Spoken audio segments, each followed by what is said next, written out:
Economic news is bad again. How much of this more can we take? And when does this end? This week, economy lost 10 million jobs in the last 2 weeks. Government estimates that in the next 2 to 6 weeks, we may lose up to 40 million jobs. What would that look like? And do we need to go there?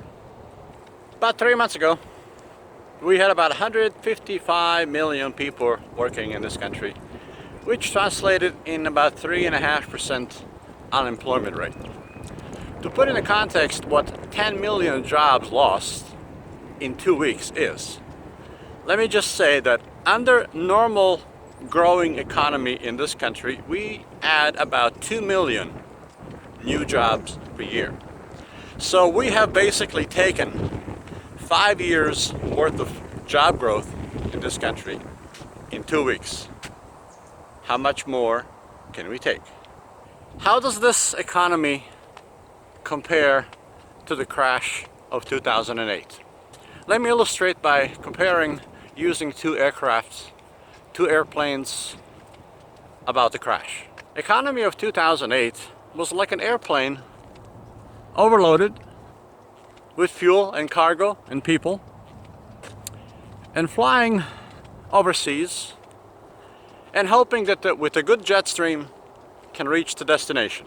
Everybody knew that the plane was overloaded and heavy and the crash could happen, but they were hoping that would be delayed and that would make it okay. If the jet stream continued to be good, this plane was flying and it reached the destination and everybody would be fine. However, it didn't happen that way. The plane crashed. Too much of a bubble. An economic bubble burst. Economy of 2020 was a Boeing 747 flying across the world, overseas, long distance flight. Full, 400 people aboard, maybe 2-3 empty seats.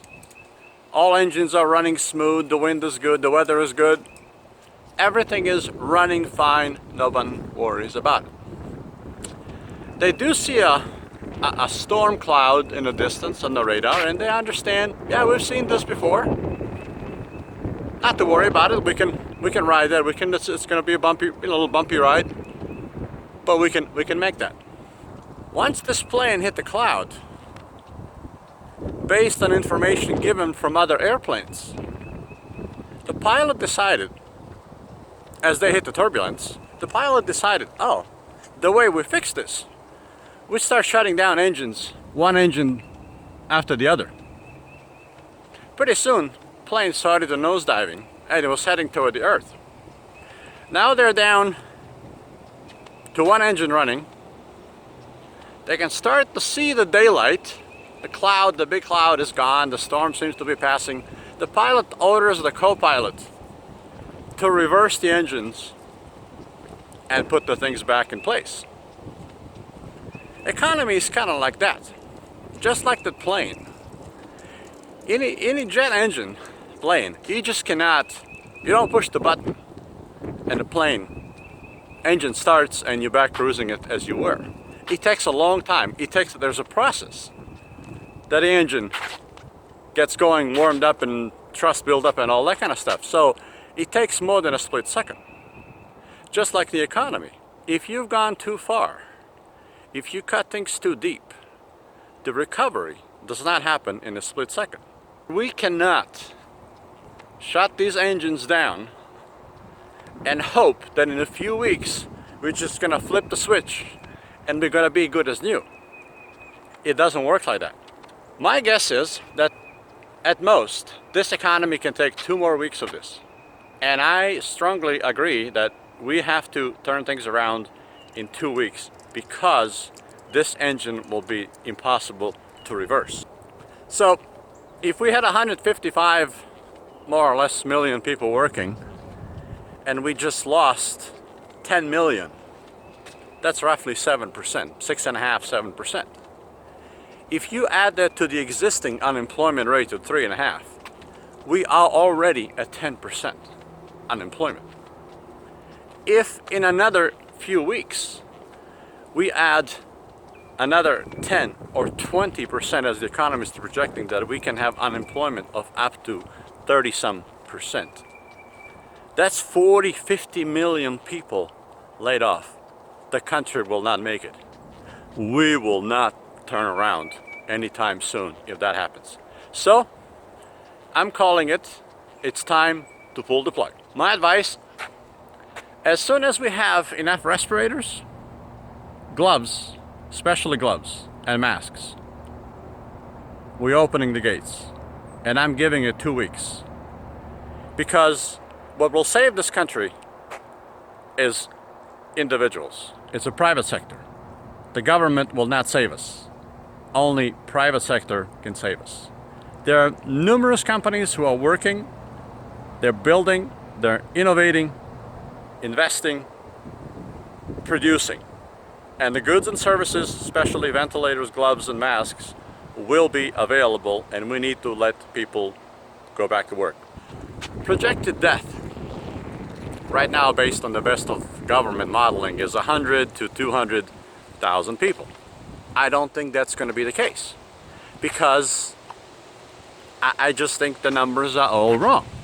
We hear all the time how every life is precious.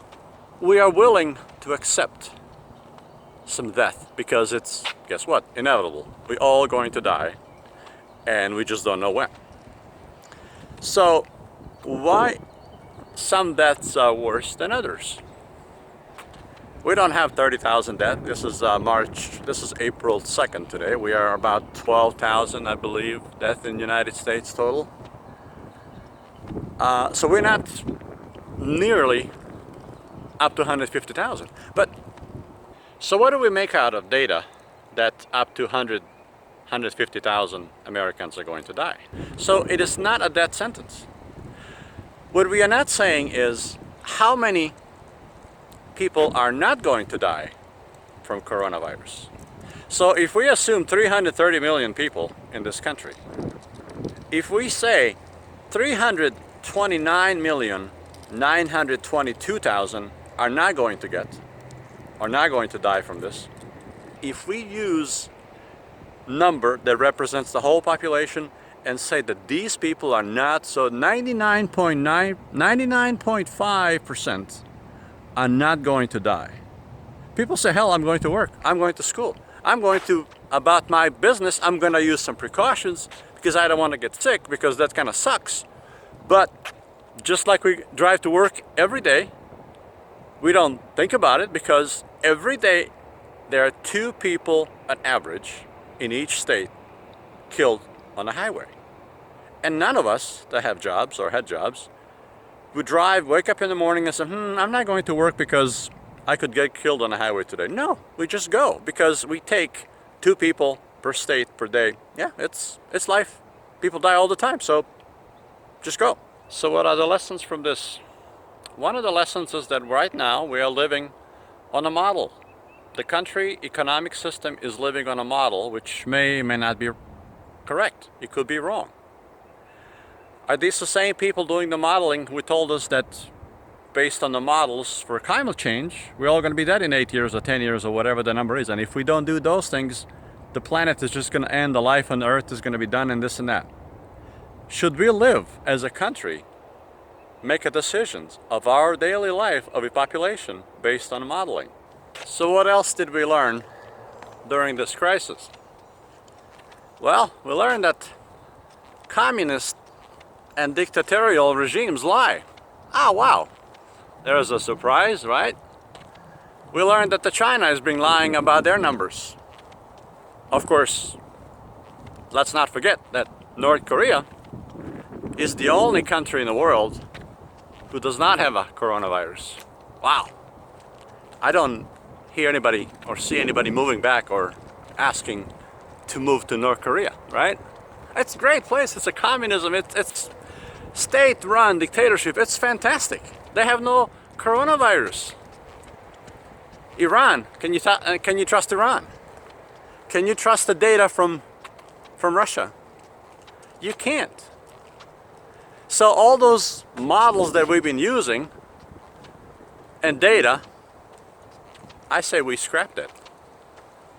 We go back to a few Western European countries and some other, perhaps in our system, and let's use that data. But more importantly,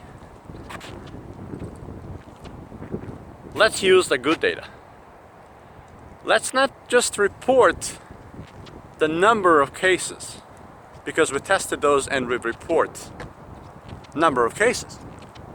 What about people who don't have it? They're the data too. The fact that 329.5 million Americans don't have the virus, are not sick. Let's use that data too. So if we find out that the death rate of this is about 1% or less, should we worry about this? Yeah, if it only hits you, but not overall. Because I know about that 1%.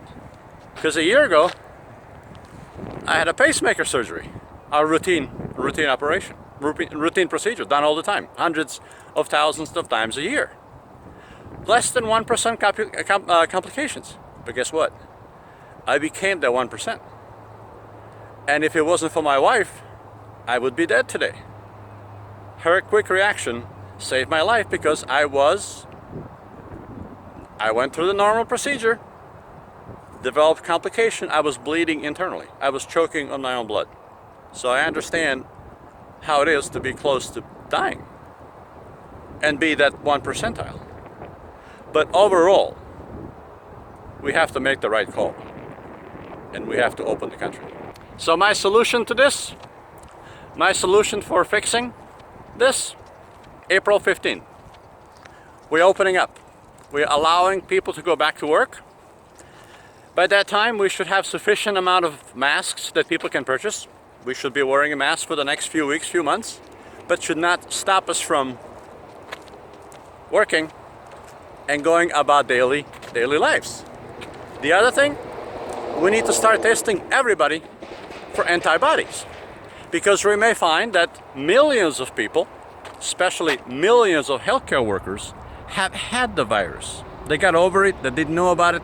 Guess what? The good news, now they have immunity. If you have immunity, you can go back to work. You still can use precautions not to get crazy, but you have a comfort level that you're knowing, oh, I had this, I got over it, it's not the end of the world. So masks, everybody, test everybody, and for antibodies, and 2 weeks time, we need to be opening things up and get Americans back to work, because the government cannot print enough checks for us to sustain our lives, to have a meaning and purposeful life by sending us the checks. That does not work. The Americans need to go back to their lives, their daily lives, and that's how we fix this. We know we're gonna die. There's a country song that goes something about, we all want to go to heaven, just not today. We don't want to die today, but we know we're all eventually going to die. So we are accepting element of risk. We are accepting that the people are dying every day. If we would lose even 100,000 Americans this year, even 500,000 people worldwide, keep in mind that 700,000 people this year alone will die from malaria. And we got that one figured out a long time ago. Malaria is just a question of money. If we throw a few more $1 billion and vaccinate everybody in Africa and Asia and South America and whatnot, malaria will be gone. But we lost about 750,000 people last year. We'll probably lose that many this year. Malaria alone, 700,000 people a year. And for what it's worth, or 2.8 million people will die in America this year of all causes. Suicide, cancer, obesity, car accidents, falling off the bed, falling off the roof, whatever. Almost 3 million people will die in this country, regardless what we do. If you like this video, click on the subscribe button and watch my other videos about economy and what this all means to you, and perspectives.